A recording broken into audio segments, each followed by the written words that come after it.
Assalamualaikum warahmatullahi wabarakatuh. Halo, perkenalkan, nama saya Heni Lutfiani.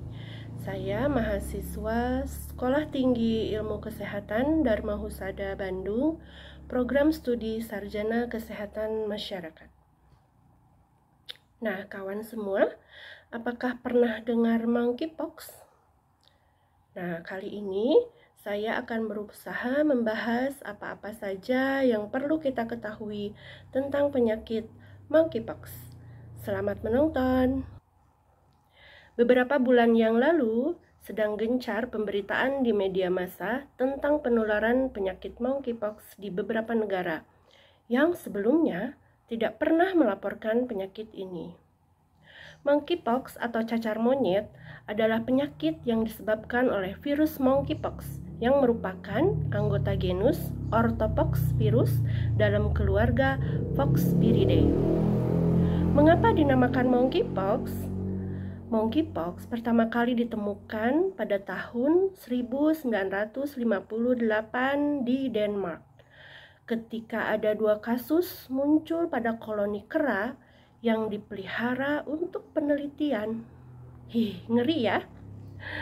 Nah, apa-apa saja gejalanya dan hal-hal yang lebih jelas tentang monkeypox, mari kita simak cuplikan video animasi berikut ini yang saya ambil dari channel YouTube Neuron. Mungkin kalian sudah dengar mengenai sebuah penyakit yang menyebar ke seluruh dunia, yang membuat pemerintahan bersiaga dan orang-orang mulai berkarantina. Terdengar tidak asing kan? Tidak. Kali ini kita tidak ngomong tentang COVID. Kali ini penyakitnya adalah monkeypox.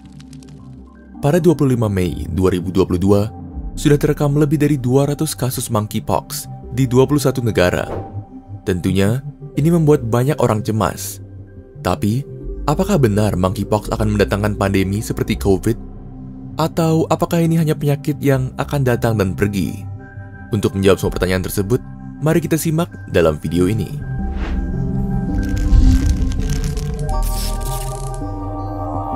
Sebelum kita mulai mengecap monkeypox sebagai COVID 2.0, kita pertama-tama harus mengetahui bagaimana kerjanya virus ini.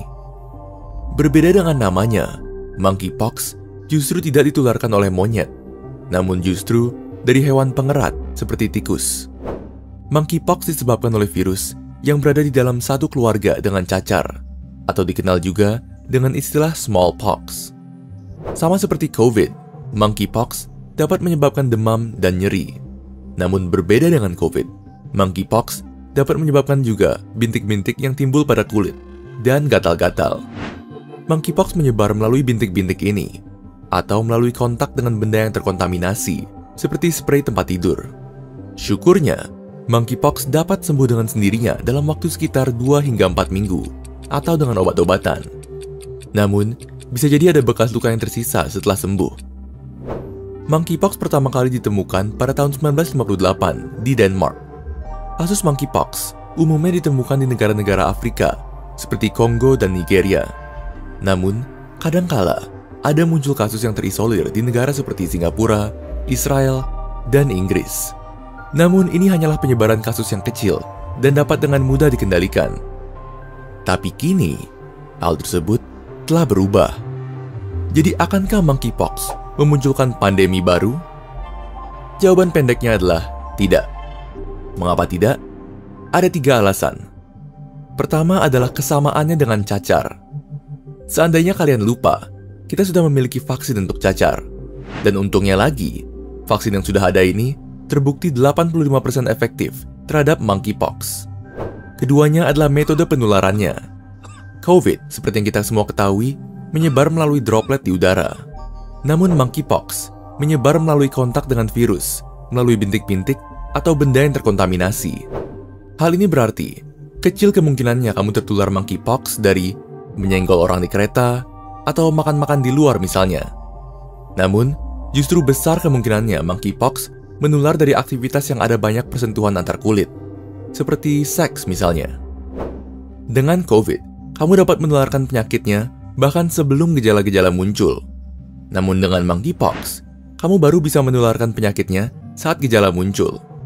Hal ini berarti penyebaran monkeypox lebih mudah untuk dikontrol.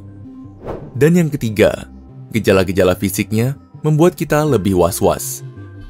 Itu bisa dibayangkan pula di zaman sekarang, apabila kita tahu ada suatu penyakit yang menyebar yang dapat menyebabkan bintik-bintik dan bekas luka, kita tentunya akan lebih berhati-hati. Karena pada dasarnya, kita semua takut dengan kecacatan pada kulit. Namun perlu diingat, ini bukan berarti kita aman total. Monkeypox, sama seperti virus lainnya, dapat bermutasi dan berubah. Penyakit monkeypox ini memerlukan isolasi mandiri, sama halnya dengan COVID-19, untuk menghindari orang lain tertular. Masyarakat tentu saja jangan menstigma penderita monkeypox seperti menstigma para penderita COVID-19 pada awal-awal pandemi. Hal ini tentu saja sangat merugikan semua pihak, bukan? Dari sisi ekonomi, penyakit monkeypox sangat merugikan. Pasalnya, proses penyembuhannya lebih lama dari COVID-19. Orang dengan monkeypox umumnya menularkan ketika mulai timbul gejala dan biasanya berlangsung antara 2-4 minggu seiring dengan hilangnya gejala. Bagaimana kita melindungi diri dari monkeypox? Ada beberapa hal yang bisa dilakukan. Pertama, kurangi risiko tertular dengan menghindari kontak dengan orang yang sakit atau bergejala monkeypox. Kedua, jika terpaksa kontak, maka mintalah mereka untuk menutupi lesi kulit dengan perban tipis atau pakaian yang menutupi ruam. Ketiga, ketika berdekatan, maka Anda dan mereka harus mengenakan masker medis. Keempat, cuci tangan secara teratur menggunakan air dan sabun atau hand sanitizer berbasis alkohol. Kelima, cuci pakaian, handuk, dan spray, serta peralatan makan dengan air hangat dan deterjen. Ketujuh, bersihkan dan disinfeksi permukaan yang terkontaminasi dan buang limbah yang terkontaminasi, misalnya perban, dengan cara yang tepat. Sesuai ajaran Islam, kesehatan dan kebersihan sangat menjadi perhatian khusus. Bahkan sebelum melakukan ibadah, kita diwajibkan untuk bersuci terlebih dahulu dengan cara berwudu. Hal tersebut menunjukkan betapa pentingnya menjaga kebersihan. Karena dengan kebersihan lebih mendekatkan seseorang pada kesehatan dan mencegah timbulnya berbagai penyakit termasuk monkeypox. Seperti sabda Rasulullah Shallallahu Alaihi Wasallam dalam suatu hadis yang berbunyi, Al-mu'minul qawiyyu khairu wa ahabbu ilaihi minal mu'minid dha'if, yang artinya, mukmin yang kuat lebih baik dan lebih dicintai Allah daripada mukmin yang lemah. Baiklah, sekian video dari saya. Mudah-mudahan ada manfaatnya untuk kita semua. Akhir kata, wassalamualaikum warahmatullahi wabarakatuh.